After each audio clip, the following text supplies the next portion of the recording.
पवित्र श्रीमद् भागवत गीता, पवित्र चारों वेद, पवित्र कुरान शरीफ, पवित्र बाइबल, पवित्र गुरु ग्रंथ साहिब, पवित्र कबीर साहिब की वाणी में छुपे हुए गूढ़ रहस्य अर्थात तत्व को जानने के लिए कृपया अवश्य सुनिए जगत गुरु तत्वदर्शी संत रामपाल जी महाराज के मंगल प्रवचन।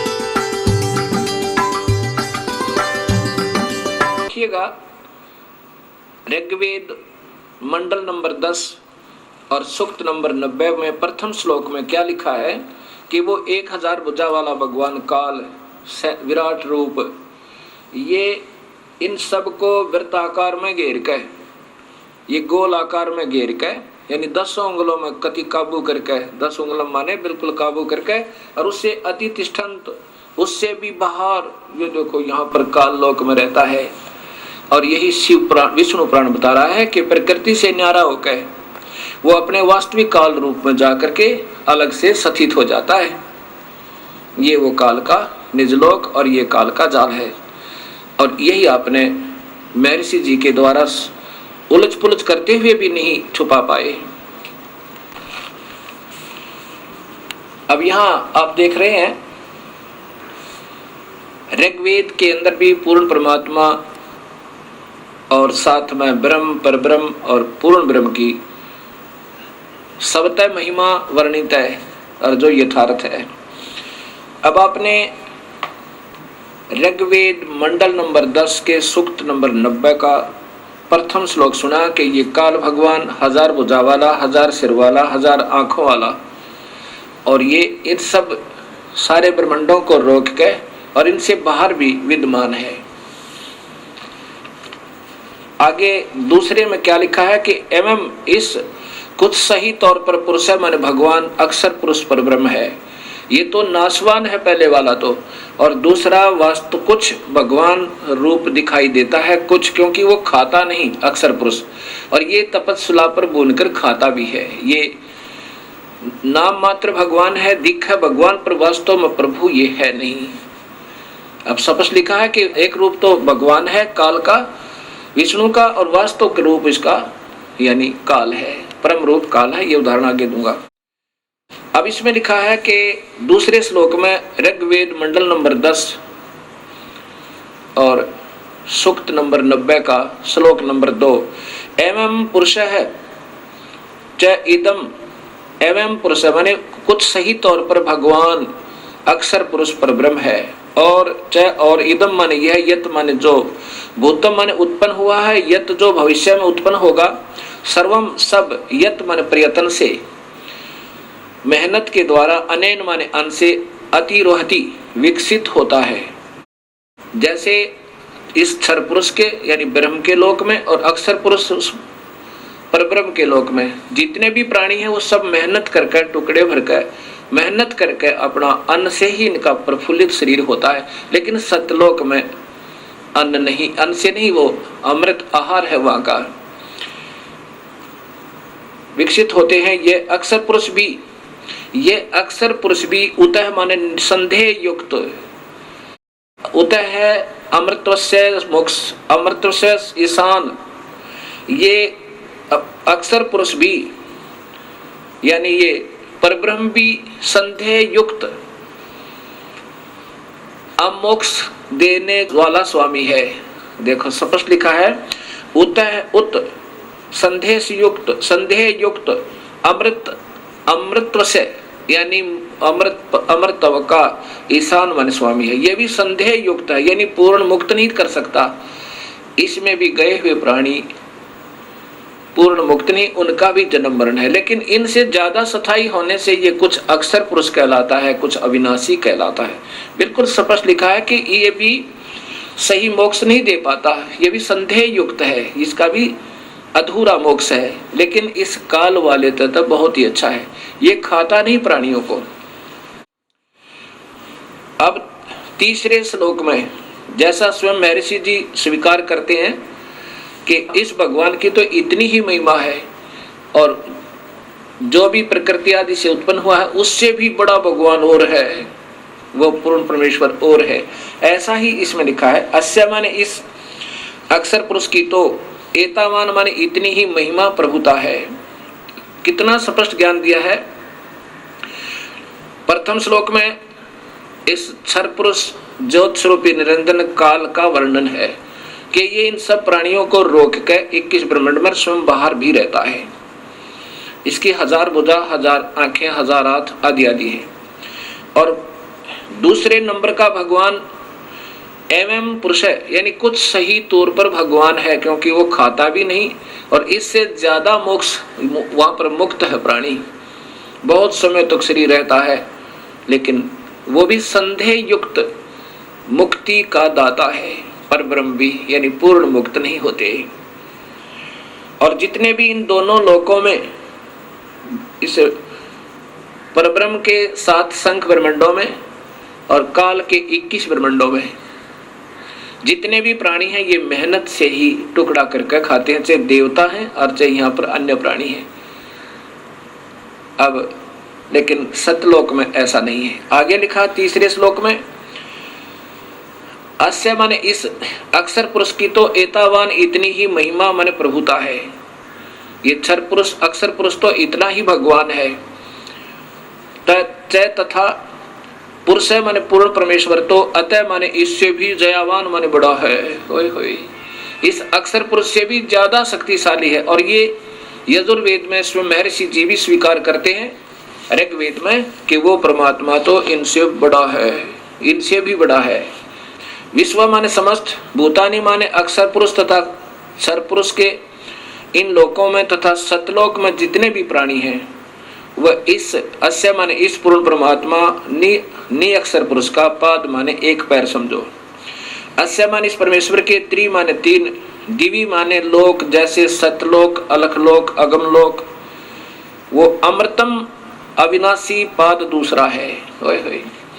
अब क्या बताया है कि ये जितने भी सतलोक और इस लोक में जितने भी प्राणी हैं, ऊपर के लोकों में और परब्रह्म और ब्रह्म के लोकों में जितने प्राणी हैं जीव आत्मा, ये तो इसका एक पैर समझो। और ऊपर के तीनों लोकों में जितने प्राणी हैं, दिव्यलोक कौन कौन से, सतलोक, अलखलोक और अगमलोक, अनामी लोक में जीव स्थिति नारी नहीं है। इसलिए उन तीनों लोकों में और जितने भी प्राणी और तीनों लोक ये उनका अविनाशी पैर है, अर्थात उस परमात्मा की स्थिति बता रहे हैं उदाहरणार्थ। आगे फिर चौथे श्लोक में लिखा है कि पुरुष माने यह अविनाशी परमात्मा, ऊर्ध्व माने ऊपर, त्रि माने 3 लोक जैसे सतलोक, अलखलोक और अगमलोक, पाद माने पैर ऊपर के हिस्से में, उदयत विराजमान है। अस्य माने इस परमेश्वर की पूर्ण ब्रह्म तथा पाद एक पैर एक हिस्सा जगत रूप पुनः फिर यह माने यहाँ अभवत प्रकट होता है और फिर यहाँ पर वो प्रकट भी होता है, जैसे कबीर रूप में आगे, कभी सत्सुकृत रूप में आगे, कभी किसी प्रकार। तथा माने इसलिए स माने वह अविनाशी पूर्ण परमात्मा असने होय होय, ऐसन जो खाता नहीं और जो सने जो खाता है। ये क्षर पुरुष तो 1 लाख जीवों को रोज खाता है, अक्षर पुरुष खाता नहीं। इसमें लिखा है सनेन असनेन, खाने वाले और न खाने वाले, अर्थात काल और परब्रह्म से अभी माने ऊपर, विश्व माने सर्वत्र, उससे ऊपर भी और सर्वत्र विक्रमात व्यापक है। कितना स्पष्ट कर दिया कि ये परमात्मा पूर्ण ब्रह्म अविनाशी परमात्मा ऊपर के तीनों लोकों में भी है। और फिर ये खाने वाले और न खाने वाले, काल तो खाता है पर ब्रह्म नहीं खाता। ये क्षर पुरुष तो 1 लाख जीवों का आहार करता है, इसको सांप लगा हुआ है, इसको रोग लग गया, और अक्षर पुरुष नहीं खाता। इसलिए लिखा कि खाने वाले और न खाने वाले, इनसे इन में भी व्यापक है और इनसे ऊपर भी न्यारा भी वो व्यापक है, ऊपर भी है और इन सब पर भी कंट्रोल है। जैसे प्रधानमंत्री राज्य में भी व्यापक, एक प्रांत में भी व्यापक है और अपने भी सब सारे देश में भी व्यापक है, और केवल मुख्यमंत्री अपने ही प्रांत में व्यापक है और मंत्री अपने विभाग में, केवल एक प्रांतीय मंत्री अपने केवल विभाग में व्यापक है, ऐसा समझो। पुरुषेण माने काल भगवान ने अपने जालसाजी से हविषा माने गर्म करके खाने के लिए मक्खन पदार्थ रूप में, देवा माने भक्त आत्माओं को अयगम अविधि पूर्वक धार्मिक रूपी यज्ञ के द्वारा, अयगम यानी जो धार्मिक, यज्ञ माने धार्मिक कर्म, अयगम जो धार्मिक कर्म ना हो। जैसे गीता जी में लिखा है कि 7वें अध्याय के 15वें श्लोक में कि तीनों गुणों के द्वारा जिनका ज्ञान हरा जा चुका है, वो राक्षस स्वभाव को धारण किए हुए दुष्कृतिन, मनुष्यों में नीच, दुष्कृतिन माने वो अधार्मिक, मतलब शास्त्र विरुद्ध साधना करने वाले, दुष्कृतिन माने जो सही धार्मिक कर्म ना हो, वो बुरे कर्म करते हैं। जो शास्त्र अनुकूल साधना नहीं है, पूर्ण परमात्मा की पूजा नहीं है, उससे अन्य पूजा को दुष्कृतिन अर्थात अविधि पूर्वक साधना करने वाले कहा है। यहाँ वही है कि अयज्ञन जो अधूरी अविधि पूर्वक साधना रूपी यज्ञ के द्वारा, यत माने परिवर्तन करके, तनवंत माने ताने अर्थात जाल की तरह रचना रची। सुहाना मौसम वसंत अर्थात रिंचिक सुख। अब जब तक इस प्राणी के शुभ कर्म साथ होते हैं, जब ये मौज मारता है, बड़ी खुशी के साथ रहता है, तो ये तो समझो वसंत ऋतु बनाई इसने। शुभ कर्म जब साथ हैं तो ये आनंदित समझता है अपने आप को। लेकिन ये गरीबदास जी कहते हैं, तू जाने तेरी ऐसे नवेगी हरदम लेखा वरना रे। तो इन्हों सोच लेता है ये इंसान जब थोड़ा सा सुखी होता है कि तू ऐसे ही आनंद में रहेगा। नहीं, इस काल ने ही ये तुझे धोखा देने के लिए तेरे ही शुभ कर्म देकर वो वसंत ऋतु बना दी, अर्थात ये रंचिक सुख, संतान और संपत्ति का दिखाया। अजम माने घी अर्थात असीत माने शुभ कर्म रूपी घी था तेरा योग। ये तेरी ये मलाई थी जो वसंत ऋतु रूप में दे दी, अर्थात तेरे को शुभ, तेरे ही शुभ कर्मों का योग फल देकर, और तुझे लग रहा था मैं मौज कर रहा हूँ, भगवान ने मुझे आनंद दे रखे। और फिर देखिए क्या होगा, फिर ग्रीष्म आओगी, पाप कर्म रूपी गर्मी इस जीव को तड़पाने जलाने के लिए, अस्य माने इस काल का, ईदम माने ईंधन अर्थात आग, और सर्द ऋतु जब ये शरीर छोड़ जाएगा, फिर क्या करेगा, हवनीय पदार्थ द्रव्य बनकर, अर्थात फिर ये इसको खावेगा। पहले वसंत ऋतु तो वो शुभ कर्म जो तूने ही किए हुए थे तुझे ही दे दिए, तेरी ही मलाई, तेरा ही घी तेरे सिर पर दे दिया, वो तो वसंत ऋतु समझ इसकी। और फिर ग्रीष्म ऋतु वो आवेगी जब तेरे पाप कर्म होंगे, किसी की टांग कट जाएगी, किसी की आंख फूट जाएगी, किसी का बेटा मर जाएगा, किसी की बेटी मरेगी। ये ग्रीष्म ऋतु यानी तेरे को जलाने के लिए, तड़फाने के लिए इस काल ने जाल बना रखा। और फिर शरद ऋतु जब तू मर जाएगा, ये शरीर शांत हो जाएगा, और फिर तुझे खावेगा वहां हवी, यानी तो जो फिर एक खाने योग्य पदार्थ बनाओ निकाल लेगा तेरे मत तपस्या के ऊपर। ये 6वां श्लोक सुना है आपको। अब 7वां सुनो। अग्रतः माने बाद में, पहले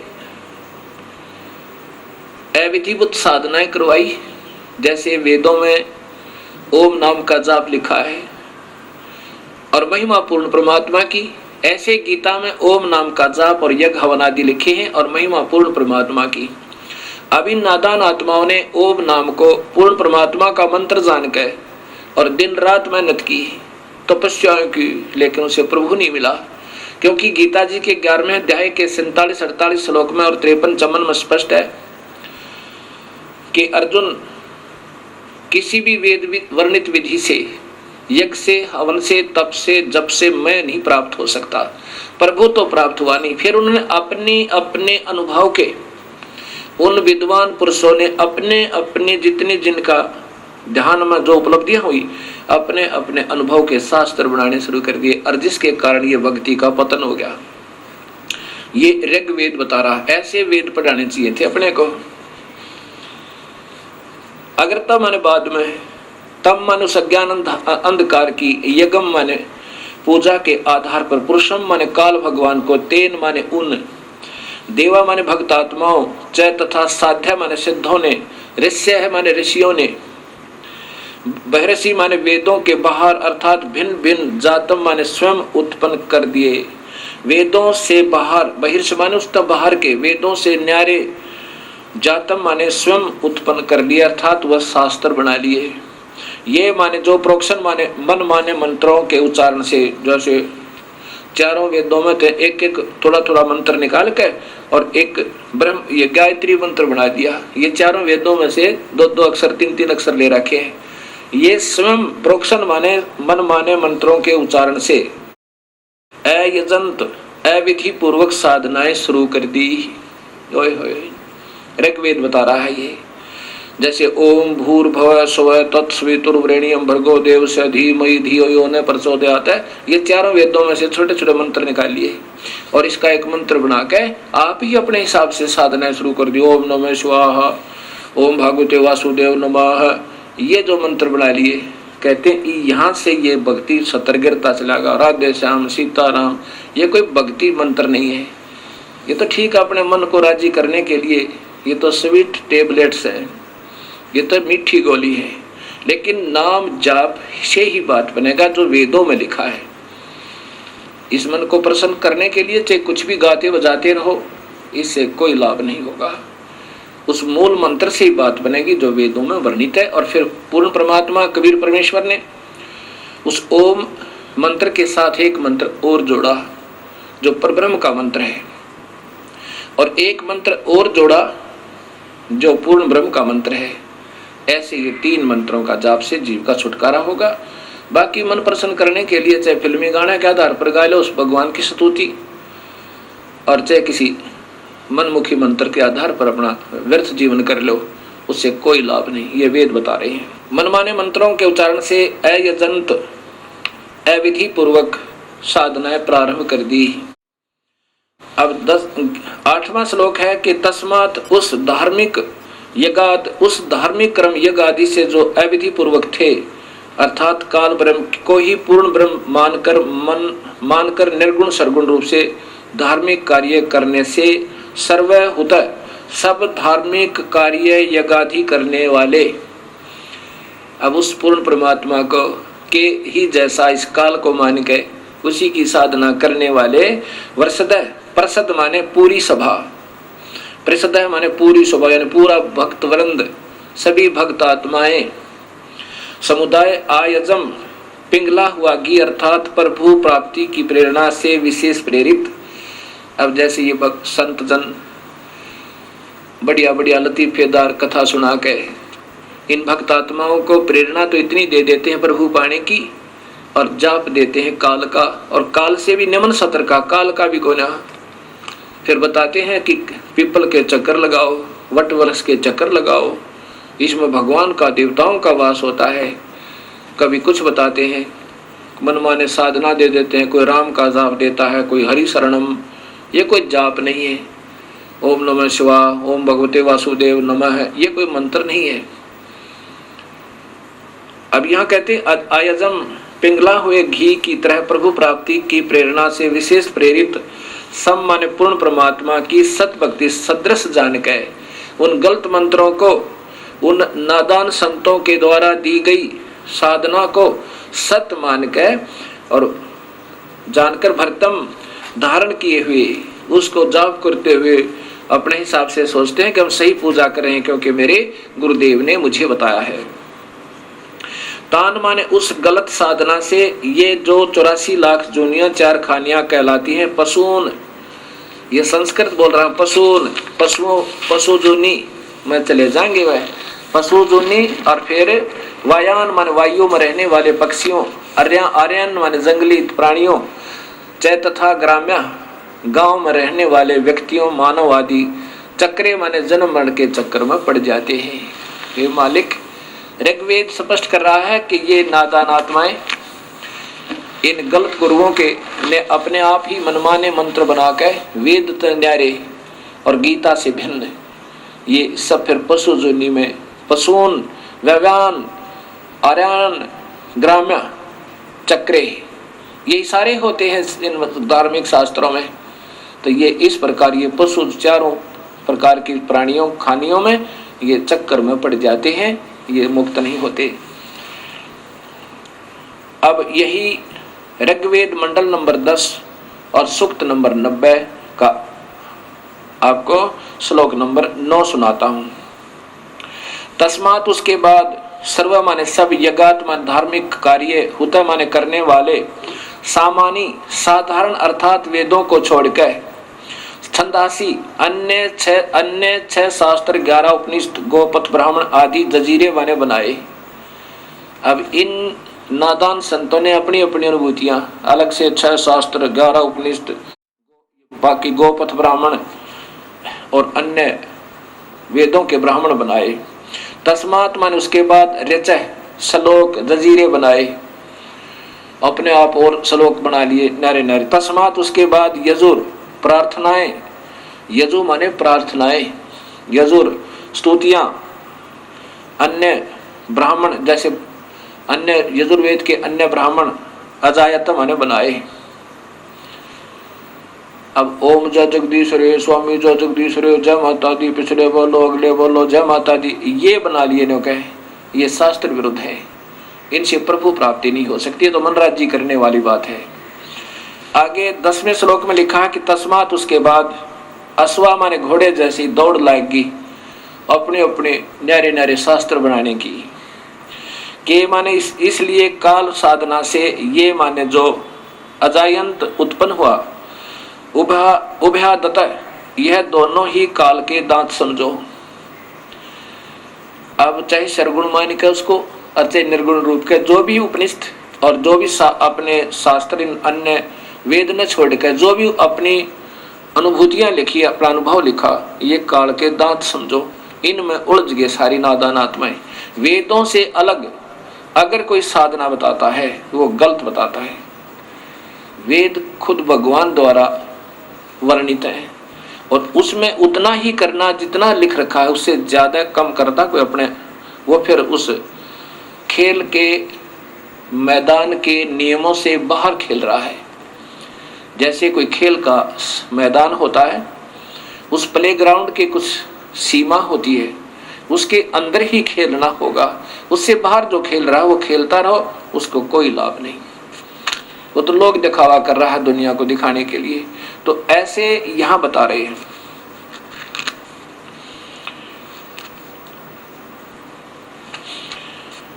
अब उससे क्या हुआ कि तस्मात उसके बाद गावह माने गाय आदि गीत समझो, ये गीत ज्ञात बना लिए श्लोक अपने अपने हिसाब से। जजीरे उत्पन्न हुए, चाहे तस्मात उसके बाद है निश्चय ही, जाता माने उत्पन्न छोटे छोटे लोग, गीत, दुर्गा की स्तुति, हनुमान चालीसा, जय गणेश देवा, इस प्रकार के। अजा माने बकरी, वह माने भेड़ जानो। ओए होए, अब ये निमन सत्र के तीर्था पर जाना है, अपने आप हनुमान चालीसा और जय गणेश देवा, ये भक्ति के नहीं, ये तो इष्ट स्तुति आप कर रहे हैं, करते रहो, लेकिन उस पूर्ण परमात्मा की भक्ति के बिना अन्य उपासना किसी भी देव की आप कर रहे हो वो व्यर्थ बता रखे गीता में और साथ में वेदों में। तो ये होगी फिर भेड़ बकरियों पर आगे। अब कबीर साहब कहते हैं, कबीर इस संसार को समझाऊं के बारे, पूछ पकड़ के भेड़ की ये उतरा चावे पार।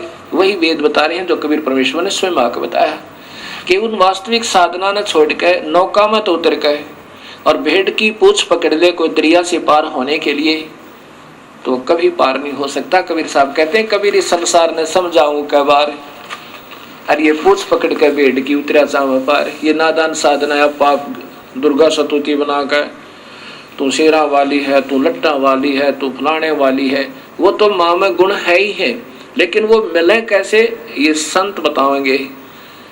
जैसे बिजली की सतुति कोई गावे,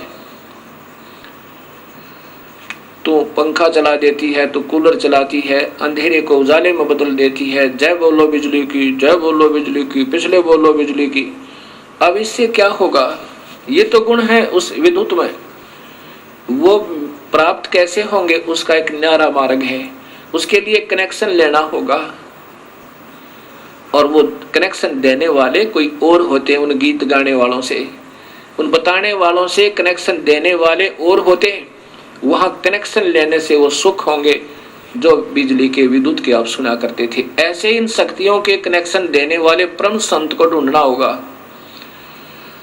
जैसे गीता जी के 4 अध्याय का 34वां श्लोक कहता है कि अर्जुन उन संतों ने ढूंढ ले जो उस पूर्ण परमात्मा के परम तत्व के जानने वाले हों, उनको दंडवत प्रणाम करो और निष्कपट भाव से उनकी सेवा करो, और सरलता पूर्वक प्रसन्न करने से वो फिर तत्वभेदी संत, तत्वदर्शी संत तुझे जो मार्ग बताएं वैसे करना। अब आगे क्या बताया है? अब अपने अपने हिसाब के शास्त्र बनाने से यजुर्वेद के 7 कांड नंबर मंडल नंबर 10 सूक्त नंबर 90 का श्लोक नंबर 11 सुनो कितना प्यारा लिखा है। यत माने जिस, पुरुषम माने पूर्ण परमात्मा की, अद माने खाने के लिए।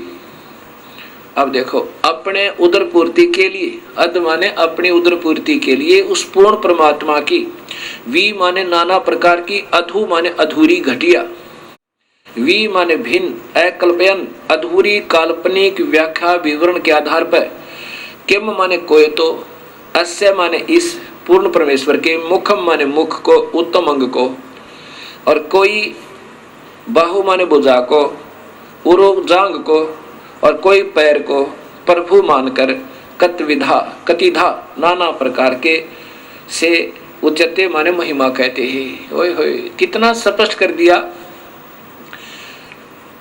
ये 11वां श्लोक कह रहा है कि वो नादान अपने उदर पूर्ति के लिए, जिनको पूर्ण ज्ञान है को ना, और अपने अपने अनुभव से को तो जैसे मुखम यानी उसके मुख को, मुख्य उस परमात्मा के नाना प्रकार के अंगों को, जैसे पहले बताया ना, इनका एक पैर तो ऊपर अजर अविनाशी है, एक नीचे है, इनका मुख्य अंग, कोई मुख ने, कोई पैर ने, कोई हाथ ने, इनको भगवान मान रहा है परमात्मा के। कैसे?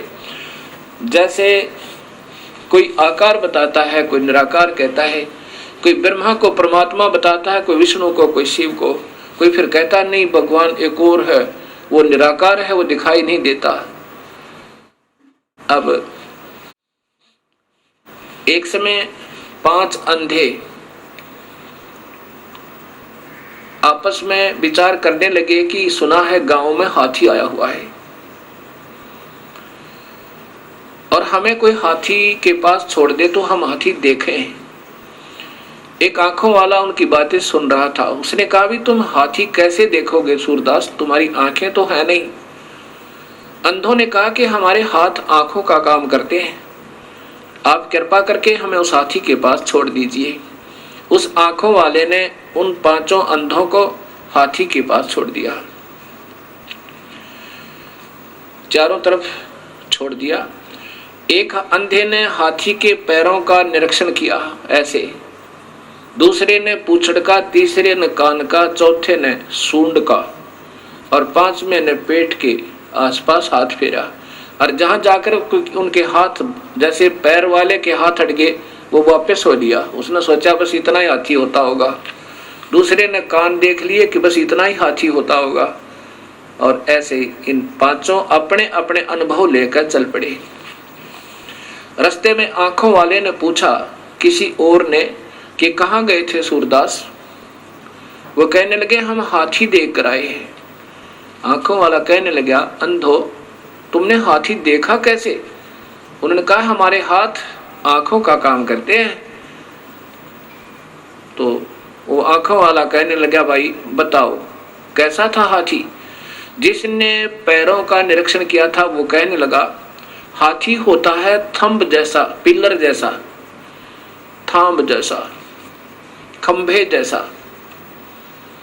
दूसरा बोला, अंधा बोला कि नहीं, ये इसको सही ज्ञान नहीं है, मैं बताता हूं। हाथी होता है बेल्ट जैसा, पटे जैसा।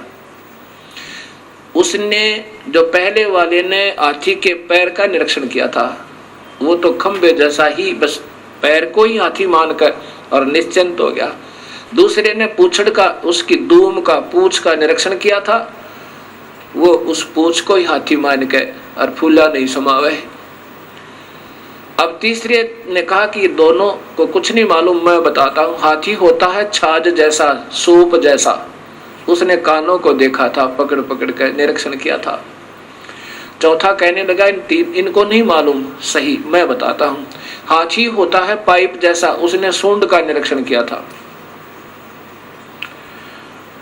पांचवा कहता है, ये अधूरा ज्ञान बता रहे हैं, मैं बताता हूं हाथी कैसा होता है। हाथी होता है बटोड़े जैसा।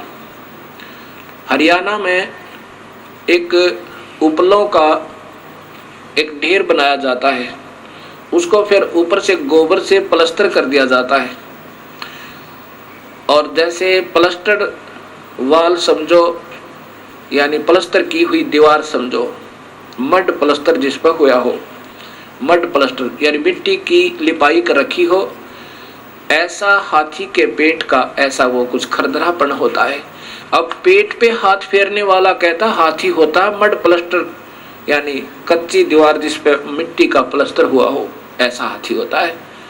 अब ये ऋग्वेद मंडल नंबर 10 और सूक्त नंबर 90 का श्लोक नंबर 11 स्पष्ट करता है कि यतः माने जिस पुरुषम माने पूर्ण परमात्मा की, अधः माने उदर पूर्ति के लिए नादान लोगों ने, अधूरे मार्गदर्शकों ने, अधूरे अनुभव वालों ने वेदों को तो छोड़ दिया, जो उसमें सही मार्ग और सही विधि लिखी हुई है, जितनी भी उससे प्राप्ति होनी थी, उनको त्याग के और निम्न सत्र के अपने अपने शास्त्र बना लिए, जो कि मान्य नहीं है। वो शास्त्र नहीं है, वो पूजा के योग्य नहीं है, क्योंकि उनके अधूरे अनुभव हैं।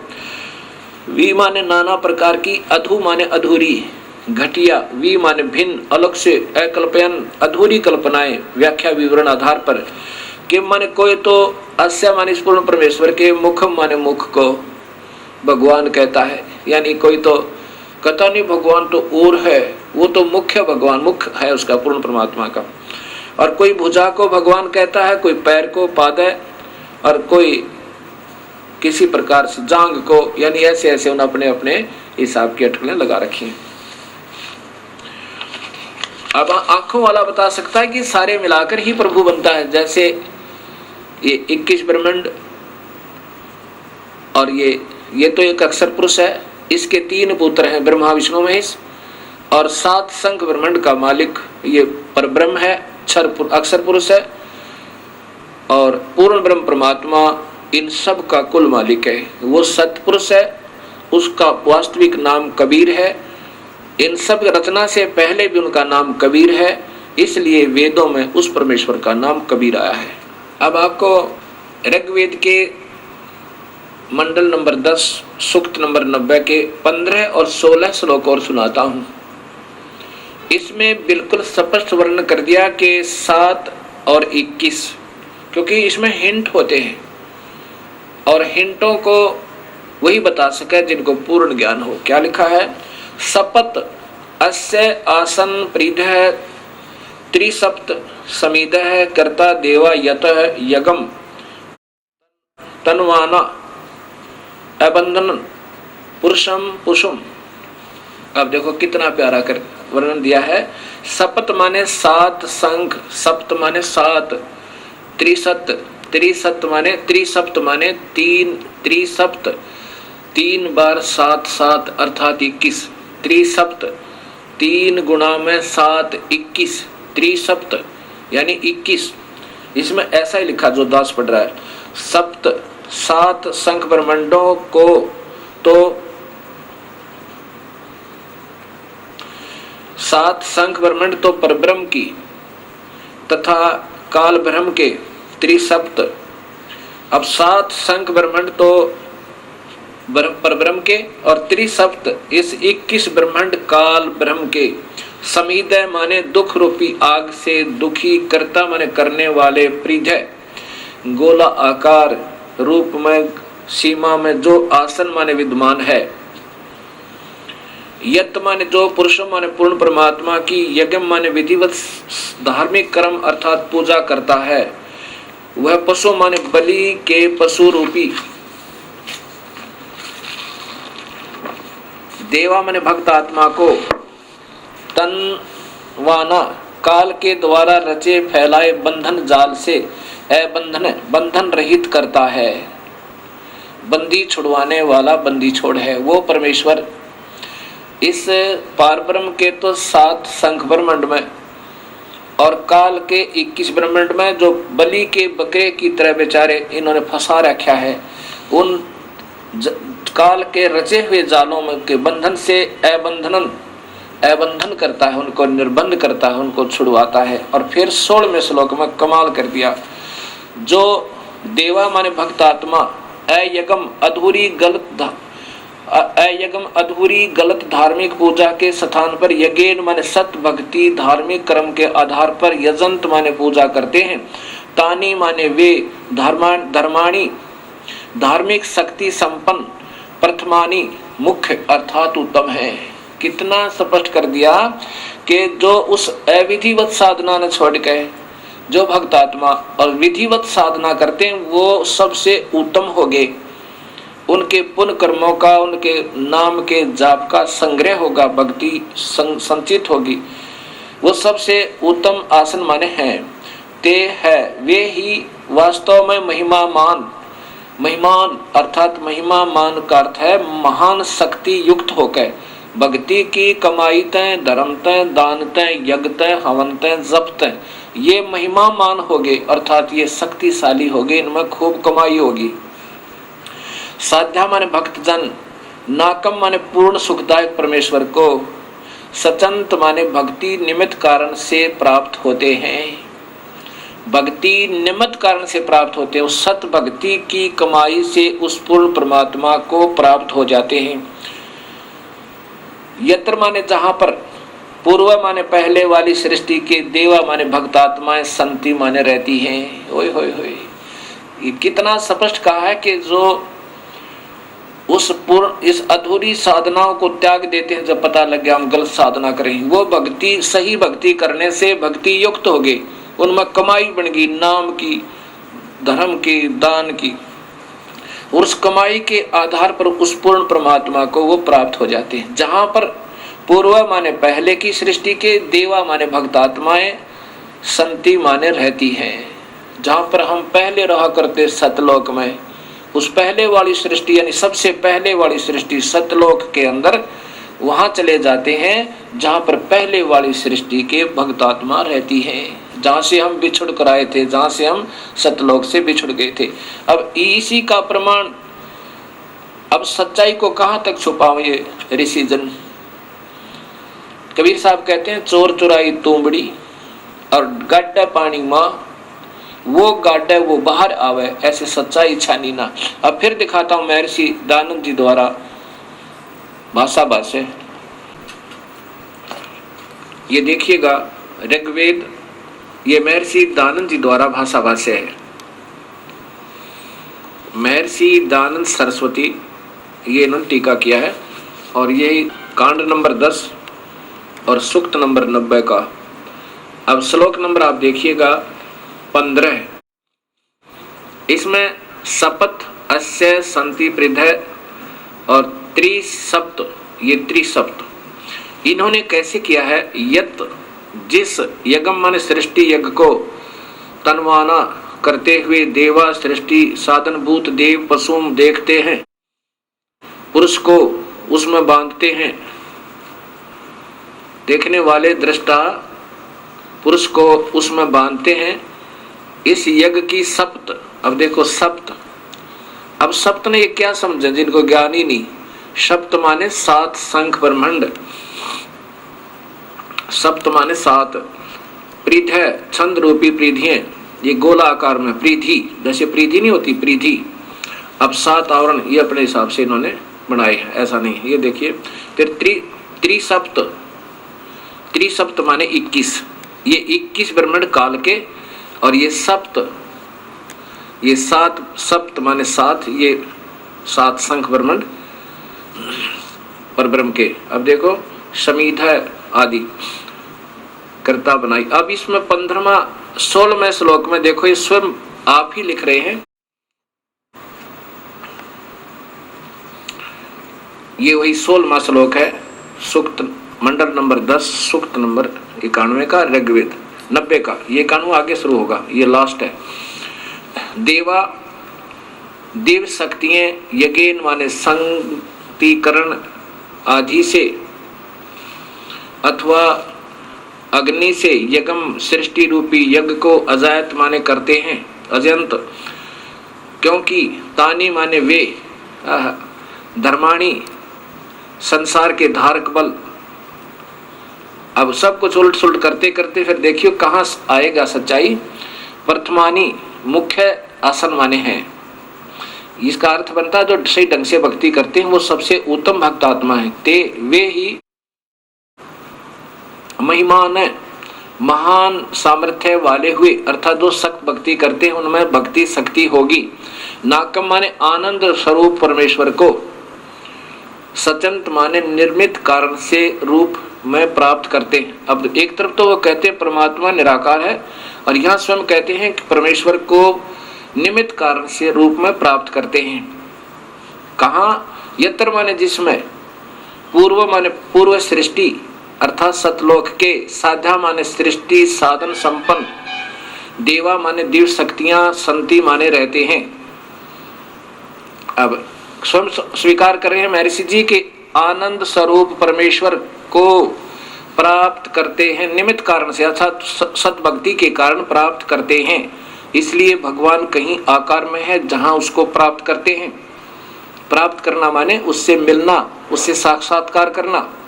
ये स्वयं वेद बता रहा है, स्वयं अपने कर्मों से लिख रहे हैं, कर कमलों से, जिसमें कहाँ जाते हैं? उस परमात्मा के लोक में जहां पहले की सृष्टि यानी सतलोक वाले साध्या सृष्टि संपन्न साधन संपन्न अर्थात वो भक्त आत्मा, देवा माने दिव्य शक्तियां, ये भक्त आत्मा रहती हैं वहां, क्योंकि वो परमात्मा स्वरूप आत्म रूप में है, इसलिए उनको देवा कहा है, शक्तियां रहते हैं। अब प्रिय भक्त आत्माओं, इस सच्चाई को इतना गहरा दबा दिया गया कि इसके ऊपर से मिट्टी हटाते हटाते ढेर सारा प्रयत्न करना पड़ता है। और पुण्यात्मा जो होंगी अब तुरंत समझ जाएंगी, इन काल के दूतों, इन नकली संतों के जाल में नहीं रहेंगे। और इतना प्रमाण मिलकर भी जिनकी आंखें नहीं खुलती वो मूड बताए, वो मूड बताए। गीता में लिखा कि वो तो मूड है जो सत भक्ति नहीं करते। इतना कुछ प्रमाण होकर भी यदि आपको सत नजर नहीं आया तो आपके मोतिया बंद है। कबीर साहब की प्यारी आत्मा गरीबदास जी कहते हैं कि फिर तो ये देखत के तो नैन जिसमें फिरा मोतिया बंद रे। जिसको सफेद मोतिया बंद हो जाए उसकी आंख सोच दिखाई देती है तो उसको नजर कुछ नहीं आता। फिर तो आपका मोतिया बंद हो चुका है इन नादान संतों के गलत ज्ञान के आधार पर, जो सब शास्त्र विरुद्ध साधना सारे भक्त समाज को प्रवेश कर दी। और जो पुण्य आत्मा होंगी उनके लिए कहा कि ज्ञानी सुने सो हृदय लगाई, मूर्ख सुने तो गम ना पाई। बुद्धिमान व्यक्ति सुनेंगे तो वो तुरंत इस सत्य को स्वीकार करेंगे और आकर के अपना कल्याण करवाएंगे, उपदेश लेंगे और पश्चाताप करेंगे उस गए हुए समय का। और मूर्ख सुने सो गम ना पाई। अनजान व्यक्ति इतना प्रमाण पाकर भी नहीं समझ सके तो फिर उनको मूर्ख कहा है। ऐसा ही कबीर साहब की प्यारी आत्मा गरीबदास जी, क्योंकि जो गरीबदास जी कह रहे हैं वो समझो कबीर साहब कह रहे हैं, क्योंकि उन्हीं की शक्ति से वो पुण्य आत्मा उस परमेश्वर की महिमा हृदय से गा रहे हैं। उसमें बता रहे हैं कि चातुर प्राणी चोर हैं। चातुर प्राणी जिन्होंने गीता का एक अक्षर भी समाज को नहीं बता रखा और लाखों की संख्या में इन भोली आत्माओं को उलझाए बैठे और कहते हैं गीता के मर्मज्ञ ज्ञाता, और उस संत की महिमा गाते हैं गीता ही के ज्ञान के आधार पे। और गीता का एक अक्षर भी नहीं बता रखा गीता में क्या लिखा है। वो चतुर प्राणी गीता की आड़ लेकर अन्य महिमा गा के अपनी मनमुखी साधनाएं बता के वो तो चतुर प्राणी है। और मूढ़ वो हैं जो इतना ज्ञान पाकर भी नहीं समझे, तो वो उन्हीं के पीछे पड़े रहेंगे। उनके लिए कहा है कि चातुर प्राणी चोर हैं, ये विचक्षण है, ये गलत साधना बताने वाले, ये संत जन ये चतुर बताए।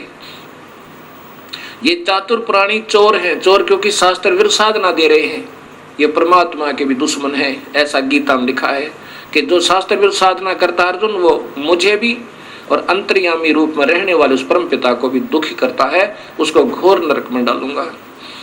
और मूढ़ मुग्ध हैं ठोठ, ये संतों के नहीं काम के, इनके दो गड़जोट। यानी इतना भी ज्ञान समझकर नहीं समझ में आई तो वो उन चतुर प्राणियों के योग्य हैं, 84 में जाने ही योग्य है। ऐसा गरीबदास जी बता रहे हैं कि चतुर प्राणी तो चोर हैं, वो तो अपनी झूठी साची लगाकर आपको गुमराह करते ही रहेंगे अपनी प्रभुता बनाए रखने के लिए। और मूढ़ मुग्ध है ठोठ, वो भोली आत्मा फिर भी नहीं समझ पाई तो उन योग्य है, और वो फिर उनको काल के मुख में ले जाएंगे। और वो संतों के काम के नहीं है, उनके उन्हीं के साथ रहने दो, वो कहीं जाओ फिर किसी प्रकार दुख पाओ। लेकिन फिर भी को दयालु परमात्मा है कि भाई बार बार प्रयत्न करते हैं, हो सके ना जाने कब इंसान की आंखें खुल जावे और सत भक्ति पर वो लग जावे। अब जैसे विष्णु पुराण में लिखा है कि विष्णु का एक रूप तो पुरुष है इस काल के बारे में, और वास्तविक रूप उसका काल है। अब पुरुष माने भगवान, प्रभु वो नजर आता है जैसे सारी सुविधाएं उपलब्ध करावे और दुखी ना करे, वो परमात्मा होता है। अब इस काल का प्रथम रूप तो ऐसा नजर आता है जैसे कसाई बकरे पालता है और उनके लिए अलग से स्थान बनाता है और उनके लिए छाया बनाता है, गर्मी सर्दी से बचने के लिए उनके लिए मकान भी बनाता है, हिंसक पशुओं से बचने के लिए उनका डिफेंस करता है, चारों तरफ बाड़ लगा देता है, और पानी की व्यवस्था करता है, उनके चारे की व्यवस्था करता है, उनको फिर ऐसे हाथ से प्यार भी करता है। अब वो नादान पशु उस कसाई को अपना मालिक समझते हैं क्योंकि उनको वो अपना स्वामी नजर आता है, सारी सुविधा प्रदान कर रखी है। लेकिन जब वो आता है उनके अंदर, वो देखता है ऐसे ये कितने वजन का हो गया, कितना मांस हो गया इसमें, बकरे में ये कितने किलो वजन होया, कितने रुपए की कीमत इसकी होगी। और वो नादान पशु उसको अपना स्वामी मान के, किसको, कसाई को, उससे प्यार करता है, उसके मुख को चाटता है और ऐसे पैरों को उसके ऊपर डाल लेता है सीने से लगाने के लिए। अब उस भोली आत्मा ने, पशु ने, उस बकरे को ये मालूम नहीं, बकरी को, कि ये दुश्मन है तेरा, ये कसाई है। और फिर किसी का पुत्र आओ, किसी की पुत्री आओ, 10 की आवश्यकता 10 ले लिए, 20 की आवश्यकता 20 निकाल लिए और 100 की आवश्यकता 100 निकाल लिए। किसी का बेटा मरो, किसी की बेटी मरो। ऐसे ही ये काल भगवान है, यही महाब्रह्मा, महाविष्णु, महाशिव रूप में लीला करता रहता है, सबको गुमराह रखता है। इसका प्रथम रूप तो भगवान जैसा दिखा, जैसे बढ़िया पृथ्वी दे रखी, बढ़िया सूर्य बना हुआ, नीचे पानी मीठा है और फिर फलदार वृक्ष हैं, दूध, दही, घी, सेब, संतरे, मक्खन, कार, कोठी हैं ठाठ कर रखे। और फिर 1 लाख परिवार रोज टक्कर मार कर होते हैं। किसी का बेटा मर गया, किसी की बेटी मर गई, किसी के पुत्र मर गया, किसी का दामाद मर गया। और ये आनंद से 1 लाख जीवों का आहार करता है। अब ये काल का जाल कबीर परमात्मा बता रहे हैं। अब जब आपके समझ में ये सृष्टि रचना आ जाएगी, तब आपकी सर्व शंकाओं का समाधान स्वतः ही हो जाएगा। इसलिए ये दास बार बार आपको सृष्टि रचना की सटोरी आपके हृदय में ऐसे उतारना चाहता है जैसे रामायण और महाभारत बच्चे बच्चे को कंठस्थ होगी।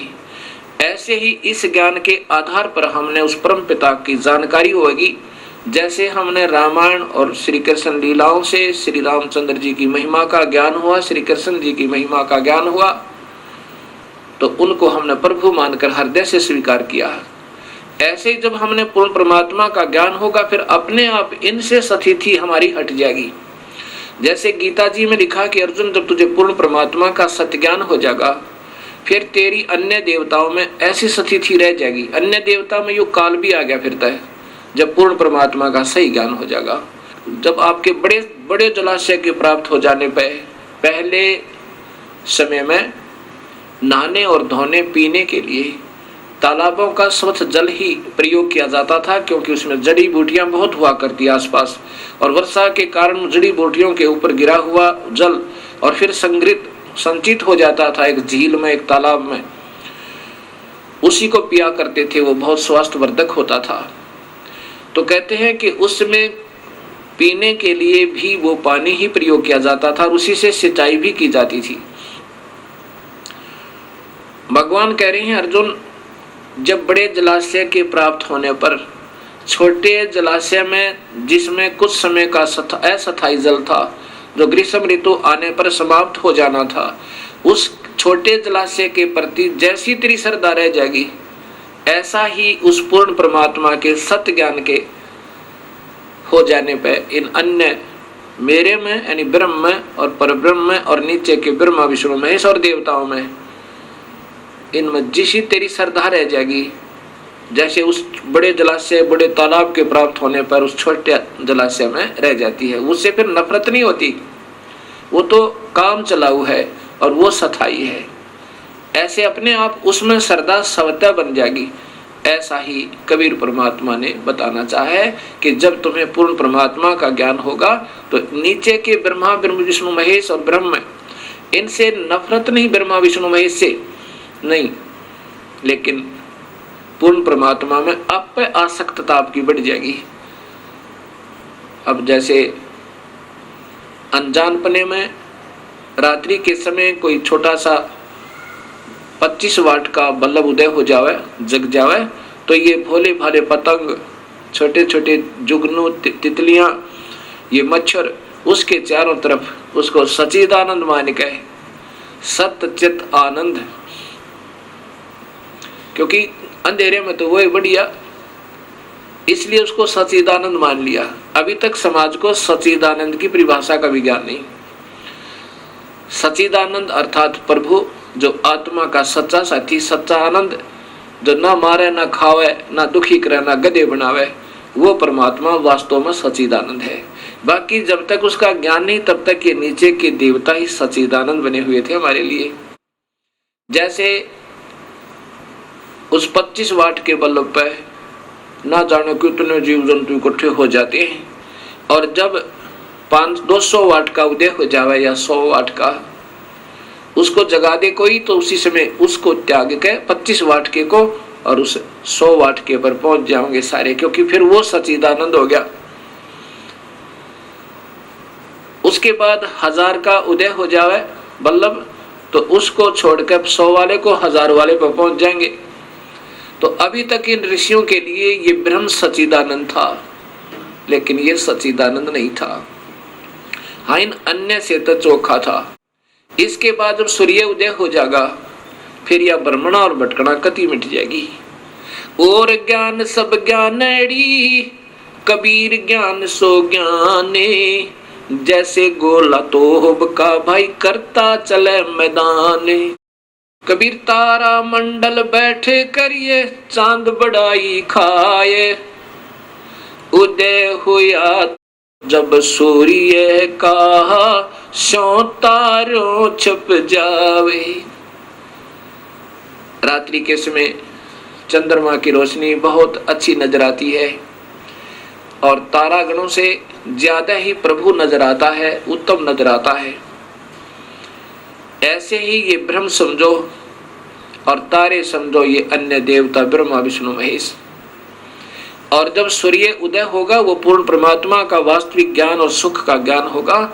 सौ तारा छिप जावे, ना चंद्रमा दिखे ना तारे दृष्टिगोचर हो, अर्थात फिर ये सर्व सुख हो जाएगा। ऐसा पूर्ण परमात्मा की भक्ति और नाम में ये शक्ति है। सत साहिब इस सारी सृष्टि रचना को सुनकर एक बहन ने अपनी आत्म कथा सुनाई। अब देखो भक्तजनों, जब तक आपको सुख है, ये तो वेद में बताया कि आपका वसंत ऋतु है, आपका एक ही आपके कर्मों की मलाई आप खा रहे हो, क्रीम खा रहे हो, खाते रहो। और जब पाप कर्मों का ग्रीष्म ऋतु प्रारंभ होगा फिर देखियो क्या बनेगी। एक माई ने बताया कि मैं एक ही पुत्र उत्पन्न हो जाने के बाद विधवा होगी, मेरा पति मर गया। फिर मैंने अपने पुत्र की परवरिश की, ये सोचकर मेरा बेटा बड़ा होगा, इसका विवाह करूंगी, इसके पुत्र होंगे, पुत्री होंगी, पोते और पोतियों को खिलाऊंगी और फिर सुख होगा दाता। और अपने पुत्र की मंगल कामनाओं के लिए उसकी रक्षार्थ इसी काल के द्वारा गलत साधना, प्रवेश समाज में पितरों की पूजा, भूतों की पूजा, फिर देवी देवताओं की पूजा, फिर अन्य स्थानों पर, तीर्थों पर, सब जगह जाकर और अपने पुत्र के दीर्घायु की मन्नतें मांगा करती थी। अब क्या होता है वो बताती है कि जब मेरा पुत्र +2 में पढ़ रहा था, उसने मोटरसाइकिल की जिद कर ली कि माँ मोटरसाइकिल लूंगा। मुझे डर भी लगता था कि कहीं मेरे बेटे का चोट ना लग जाए, लेकिन ज्यादा ही जिद करने से और साथ में ये सोचा कि ये मेरे बेटे के मन में ये ना आ जाए कि मेरा पिता होता तो आज मुझे अवश्य मोटरसाइकिल दिलवाता। मैंने सोचा कि कहीं बेटे के हृदय में हीन भावना ना आ जावे। मैंने जैसे तैसे करके हीरो होंडा मोटरसाइकिल लाके दे दी। प्रतिदिन अपने एक दोस्त को लेकर के वो कॉलेज जाया करता था, स्कूल जाता था।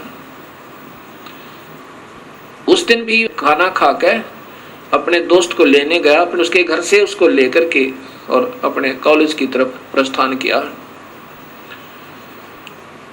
इतने में फिर कुछ अपना कार्य निपटा के, कि 2 ही प्राणी थे घर में, 2-4 रोटियां बनाई, फिर अपना खाने की तैयारी की थी।